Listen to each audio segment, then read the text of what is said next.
Welcome to Tomorrow's Sports Page Today's Picks podcast. Tomorrow's Sports Page Today is a simulated sports gaming environment provided for the players by the players. Now, here's Tommy with today's picks. And remember, if you think you can pick the games better, prove it by visiting us on the website and signing up to be the next podcast guest. Thanks for joining us. Today is Tuesday, August the 27th, and we've got Patrick Becker joining us again with his week number 1 college football picks. All right, game number 1. 6 o'clock Eastern Time on Thursday, August 29th, is North Carolina at South Carolina. South Carolina is ranked number 6 in the country, and they're favored by 12.5. Who do you like? I like the Gamecocks. Spurrier factor will have no problem running up the score on North Carolina because, well, that's what Spurrier does. And I just don't think North Carolina has anybody that's going to be able to block Javion Clowney and his defensive cast. And I think 12.5 is a nice solid bet on South Carolina. Is that right? So, has Carolina taken a few steps back? Well, you know, they got into a little trouble there with old Butch Davis, and then something about kids taking tests for players and all that. So, you know, I think right now, I think it's definitely hurt their recruiting. They've put a lot of guys in the NFL the last couple of years, but you know, I think right now, I think they're having a little trouble getting kids to come there right now, and I definitely think they've taken a couple steps back. And I think 2 years ago they had like 4 or 5 kids go in the first 2 rounds, and they still won. I think they only won 8 games. Yeah. And just so we can say it 5 times every one of these calls, what's the name of the really good defensive player for South Carolina? Javion Clowney. Okay. And no, you did not consider Javion as the name of your son. I didn't, unfortunately. Okay. So. Also, what was awesome when I looked at this was that USC is playing at Hawaii on the first Thursday. This is beautiful. You can chase your money that you lose on the first game right away on a Thursday night. Isn't that fantastic? Yeah, especially if you live on the East Coast. You can bet on the game and go to sleep and wake up and see if you're crying as you eat your Wheaties in the morning. And USC is ranked number 24 in the country. They're favored by 23 points, and the over-under is 54.5. What do you think?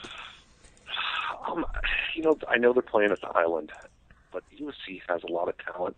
I think this is just one of those games where they're just going to be too overwhelming for Hawaii even to handle. I don't think they have anyone on that team. I don't think that they put all 4 of their defensive backs to take on. Was it Lee, the wide receiver for USC? They're going to get rolled. So it's with great reluctance that you pick USC. It sounds like. It is because I think Lane Kiffin's definitely on the hot seat. And I think there's a lot of people, including myself, I mean, not just SC fans, but it's just, I think this is going to be a real pivotal year for Kiffin and his staff to really see the direction of where that program's going. Yeah. It was such a high level of Carroll. Yeah. And they've definitely slid back quite a bit, and they're still getting the players. They're just not getting any production out of them. So, and it's not like these guys aren't going to the NFL and making, you know, rosters, because they are. Is what is this? Speaking of that, is it his 3rd year or 4th? Yeah. Yep. I think it's his 3rd year, I want to say. And you're right. They do seem to be getting the players, and they're not putting together and winning games. And I don't think they want to go back to, you know, when Robinson left USC after being there for years, you know, just going back into that middle of the pack doldrum that they were just sort of what UCLA has been in for the last 8 years. So I don't think the alumni want that to happen to the program, and I don't think they're going to let it happen. So I think Kiffin, out of probably any coach in the top 25, probably got more heat on him than anybody. Right. And rightly so. Yeah. Rightly so. But I'd like the over in this game. I think it's going to go over 54.5, and I definitely would take USC in the points. Lay the points in USC. Okay. All right, good enough. Here's the thriller. UMass at Wisconsin, number 23 ranked Wisconsin, at home, favored by 44.5, and the over-under is 53. Gotta love that. It's hard when I see that line. It's just hard for me to because an actual Division I school that is that bad. But it is UMass, and I'm sure most people don't even know that they have a football team. And so, doesn't Wisconsin? I mean, it seems like them more than anybody in the East. They somehow get these ungodly point totals. or is that just in my head? No, they do. They get huge point spreads, and I think they've scored 70 points. A lot. Yeah, and they don't have any problem doing it, and I don't see that changing anytime soon. Okay, so it's Wisconsin and lay the 44.5. Wow. Okay. Right. Wow. They're pretty much just saying it's going to be 50-0. All right. Buffalo at Ohio State, number 2 ranked Buckeyes are favored by 35.5. The over/under is 56. Jeez. It's a lot. Yeah, the Buckeyes will cover the spread, without a problem. And the big reason why is their schedule's so weak this year.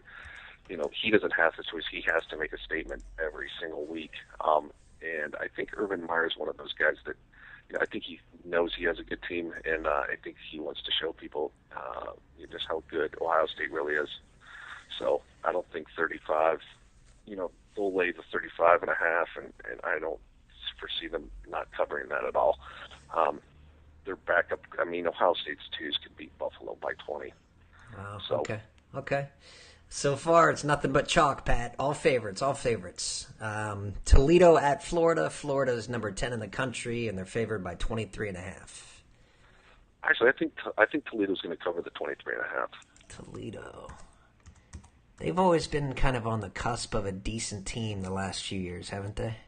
Yeah, they play pretty good ball for a MAC school. They have sub-level talent. Obviously Florida's got a much,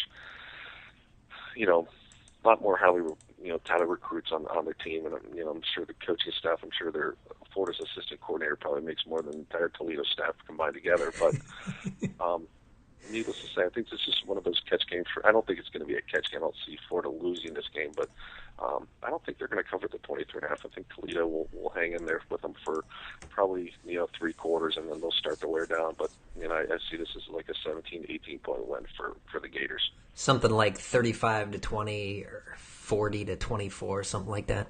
Okay. Yeah, I definitely think Toledo's going to put some points on the board without a doubt. All right, nice. There's the first underdog. 3:30 on Saturday. Note number 14, Notre Dame against Temple. Notre Dame's favored by 29.5. You going to take Temple just for spite? Temple's terrible, but Notre Dame, I don't like their quarterback situation at all. I definitely think Notre Dame's going to get a lot of action because there's probably not a larger fan base than Domer fan that lives in this state of euphoria, and I say that lightly because I am an Ohio State fan, and we suffer from the same problems as well.